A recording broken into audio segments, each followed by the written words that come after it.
everyone, I'm going to be doing an oil change on this John Deere. It is a model E120. It does have a 20 horsepower Briggs & Stratton engine on it. This is one of John Deere's new oil change systems that they have come up with. I'm going to go over how to change this, then I'm going to go over kind of the theory behind this and my thoughts on if this is really a good idea or not. Here is the filter. As far as I know, I don't think there's too much aftermarket support for these. I got this right from my John Deere dealer. And here's the filter on the tractor, the old one. It's a large filter. You know, it's compared to the size of the engine. I mean, this is like, reminds me of kind of like a Ford filter from back in the day. But let's take and change this. So this is an oil filter that is pre-charged with oil already. So I will go over changing it. You're supposed to pull it out of here. It has a gasket, like a dirt seal around it. And you pull this plug off. And then it does have a thing here, you can write your hours and the date on it before you stick it on. And there's a little lock arrow. And if you look at the housing, you pretty much turn it 90 degrees. There's a lock and unlock right on the housing here.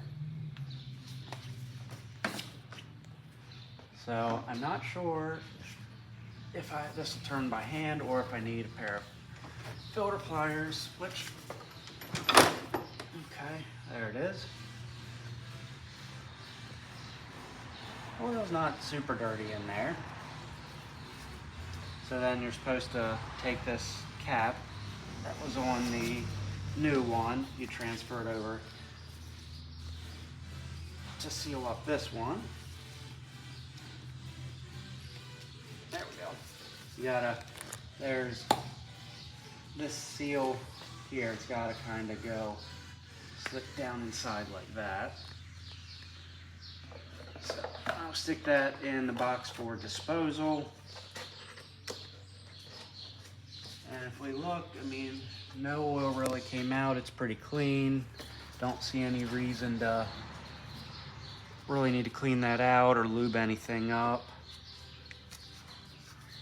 Now, I'm going to stick the arrow.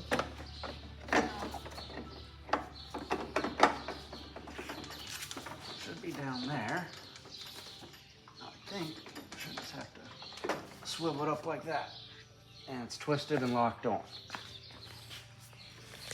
So that basically is the oil change that John Deere is saying about. If you do, now there's one further step. You're supposed to check the oil in the crankcase. And it does say that it's pretty much is John Deere's Turf Guard 10W30 oil in it. So that's what it came with. I don't have John Deere 10W30. I'll be topping it off if I need to with some 1030 full synthetic, which should be very equivalent to the Turf Guard. So I didn't need filter pliers. This one, it really wasn't that tight. It probably depends on how long it's been on there, if you'll need them or not, or how strong, you know, and much dexterity you have. Let me grab a rag and we will check the oil in the crankcase. So it is simple to do. It's definitely kind of a consumerism product. And I did check the oil level before I changed this, and it was down to the add mark. So the oil that is in there, in the filter, must just be staying up in it. So the oil wasn't that dirty in this, but this engine is only 150 hours on it. So I wouldn't expect it to be real nasty or anything yet, even if it's not had many oil changes in its life. But I will go and I'll top this off.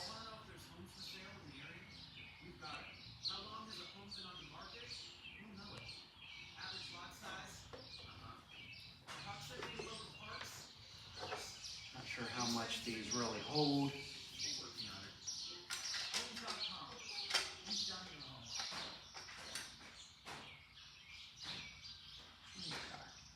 Probably go a little bit more yet, and this oil change will be done.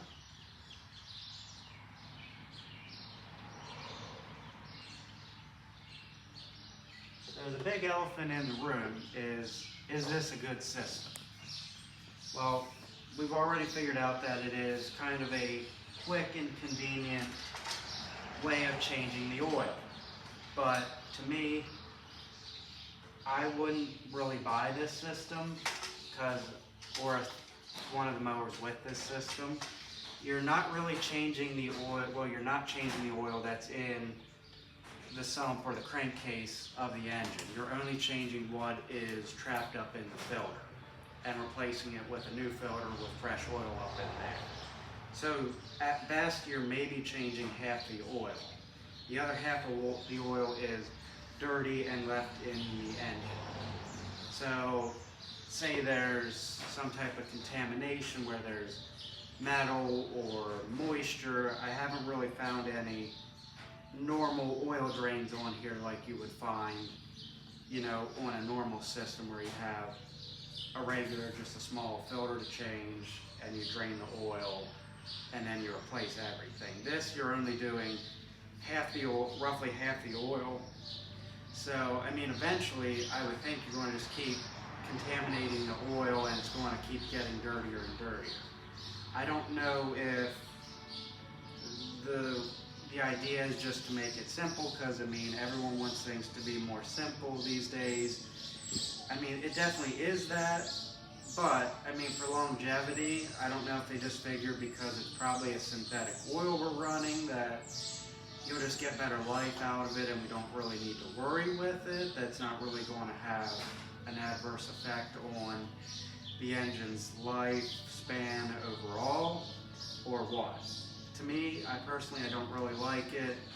It didn't come, I'm doing this for a customer, it's not mine.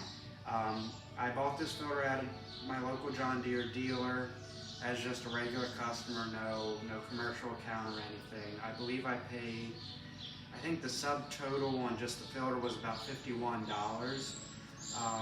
So you got what, maybe a quart of oil or less, and this oversized filter, and a simple, easy way of changing it. Then I had to top it off with some oil. So, I mean, till I mark this filter up a little bit, and I have to charge it for a little bit of oil and the labor to do it. I mean, it's not the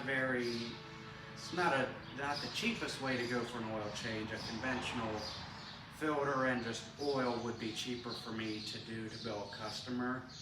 And personally, the regular filters I stock and have here and are much more readily available. I keep oil on hand, so I mean, would have everything here to do it, except I don't have this system or these filters in stock. So to me, it's a little bit more of a pain. It's slightly more costly, which doesn't affect me really, but I mean, my big thing is I don't like that you're not changing all of the oil. It's a very half-assed way to do an oil change, you know, as somebody who's very particular, and, you know, you completely drain the crankcase, you fill it with all new oil, new filter, you know, this gets done at least yearly. To me, I don't like it. It goes against everything I try to do and stand behind, so I don't personally like it, but hopefully this at least shows you how to do it, and hopefully gives you an idea of if you want to maybe buy one of these tractors with this system, and at least gives you a general overview of how they work. So I hope you liked the video. Please like, comment, and subscribe.